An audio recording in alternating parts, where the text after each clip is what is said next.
तो हमने देखा कि पिछले पार्ट में नाइजल और हेलेन लड़ने के लिए तैयार हो गए थे। अब आगे हेलो दोस्तों, मैं हूँ स्लाइम और आप सबका स्वागत करता हूँ हमारे चैनल स्लाइम रिकैप मैनुआ में।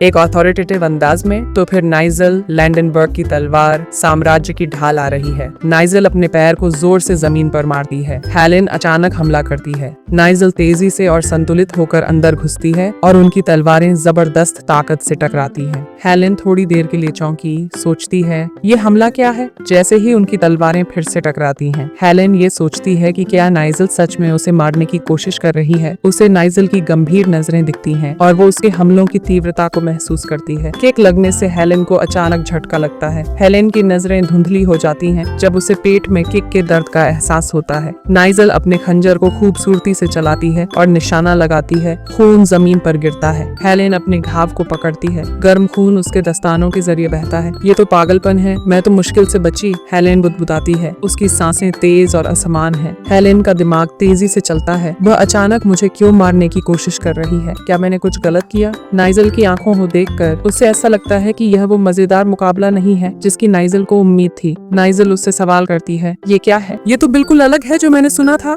या शायद तुम मुझसे खेल रही हो। हेलेन अंदर से सोचती है कि अब पीछे हटना उसके लिए मुमकिन नहीं है। वो एक बंदूक की ख्वाहिश करती है जो उसकी पिछले जन्म में हथियार था। सही कहा, मैं हेलेन के रूप में फिर से जन्मी हूँ, इसलिए मैं ऐसा नहीं कर सकती। वो अपने तलवार को मजबूती से पकड़कर फैसला करती है। वो एक आत्मविश्वास भरी मुस्कान लाने की कोशिश करती है और चिढ़ाते हुए कहती है, तो क्या तुम अंदाजा लगाना चाहोगे कि ये कौन सा है? नाइजल चुप रहती है। उसके होंठ तंग रेखा में बंद हैं। अचानक जमीन फट जाती है। मलबा उड़ने लगता है जब नाइजल एक और हमले के लिए आगे बढ़ती है। हेलेन मुश्किल से बच पाती है। उसे रोकने के लिए एक चौंकाने वाली चीख निकालते हुए नाइजल की हमले बेहद तेज हैं। उसके वार से हेलेन की तो हालत ही खराब हो रही है, इतनी तेजी से कि मैं मुश्किल से बचाव कर पा रही हूँ। क्या उसे गुस्सा दिलाना गलती थी? हेलेन सोचती है।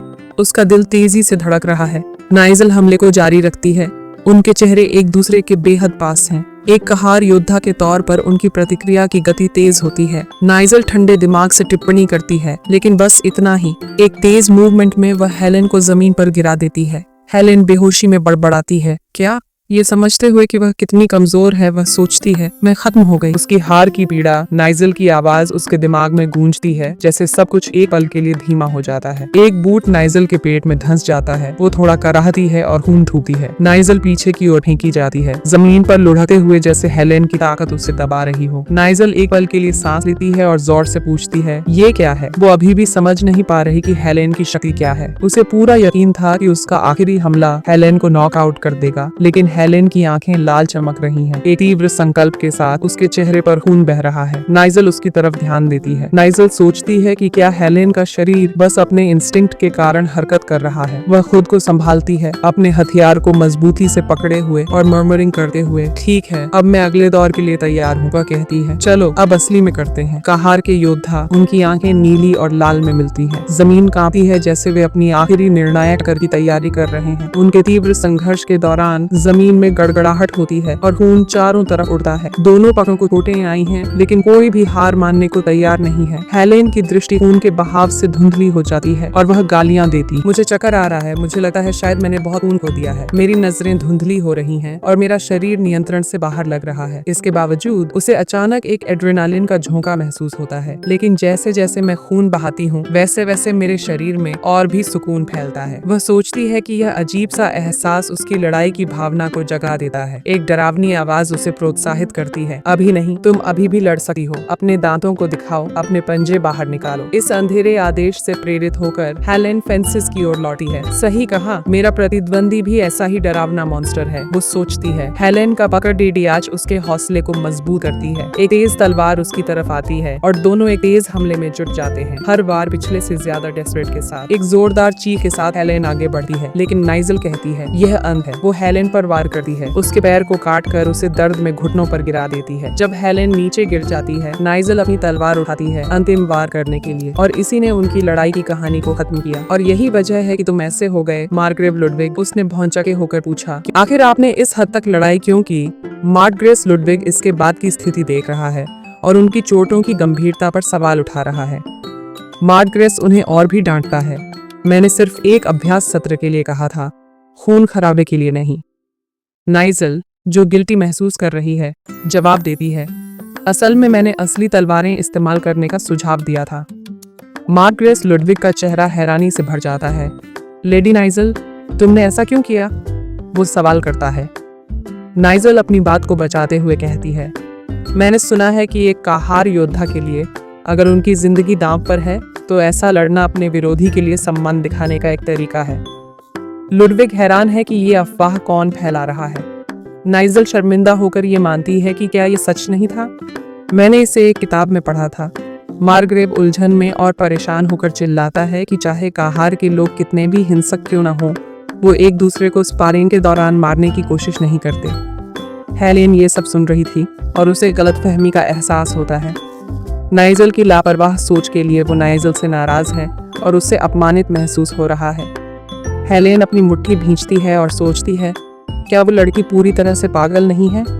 लेकिन नाइजल की माफी सच्ची है। मुझे बहुत शर्म आ रही है, मैं सच में माफी मांगती हूँ। लेडी हेलेन, ये मेरी गलती थी। लुडविग हेलेन को दोष देता है। अगर तुमने उसे पहले ही सही से समझा दिया होता तो ये सब नहीं होता। हेलेन जवाब देती है और सोचती है कि मुझे कैसे पता होता। हेलेन अपने गुस्से को बिस्तर पर लेटे लेटे निकाल रही थी। साम्राज्य में मेरे पहले दिन पर मुझे नहीं लगा था कि ये ऐसा होगा, लेकिन शायद ये अच्छा है कि मैं बच गई। वो अपनी पढ़ाई के लिए रेमनेंट अकादमी में एडमिशन्स के बारे में सोचते हुए वहाँ जीने के लिए जो कठिन स्टैंडर्ड हैं उनका ख्याल करती है। अब से मुझे नाइजल की तरह कम से कम उतनी अच्छी तरह लड़ाई करनी है या फिर उससे बेहतर। क्या ये संभव है? हेलेन सोचती है। जैसे ही वो सोने लगती है वैसे ही उसकी छाया उसके पीछे से उसे ध्यान से देखती है। उस छाया ने मुस्कुराते हुए कहा, कौन जानता है, अगर उस समय तुम गॉन्टलेट के साथ लड़ाई जारी रखती तो कौन जीतता? अगले दिन मुझे सोचकर अजीब सा लगता है कि ज्यादातर जख्म लगभग ठीक हो चुके हैं। कोई कहता है कि एक हरी ठंडी रोशनी हेलेन पैर को घेर लेती है, जैसे एक हीलर अपनी जादू का इस्तेमाल करता है। हीलर उसे आश्वस्त करता है कि गंभीर चोट वाले कंधे और पैर से हम अब बैंडेज को हटा सकते हैं, लेकिन तुम्हें ऐसा नहीं करना चाहिए।